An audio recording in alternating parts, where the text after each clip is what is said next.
এবার দীর্ঘদিন পর চিত্রনায়ক ফেরদাউসের দেখা। এই প্রথম আমরা নিউ ইয়র্কে একসাথে, আজকের এটা একটা অসাধারণ অনুভূতি। তার সাথে দেখা গেল জনপ্রিয় চিত্রনায়িকা মৌসুমী ও ওপার বাংলার ঋতুপর্ণাকে। তারা তিনজন একসাথে আছে নিউ ইয়র্কে। তবে ঋতুপর্ণা ও মৌসুমীর নিউ ইয়র্কে এই প্রথমবার দেখা।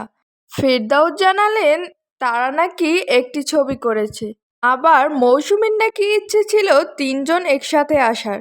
তা কখনোই হয়নি, কিন্তু এবার তা সম্ভব হয়েছে। এরই মধ্যে সোশ্যাল মিডিয়ায় এই ভিডিও আপলোড করার পরপরই খুব বেশি সাড়া ফেলে দিয়েছে।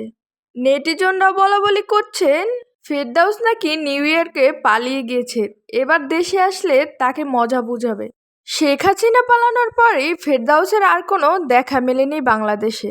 তবে দীর্ঘদিন পরে তাকে দেখা গেল নিউ ইয়র্কে।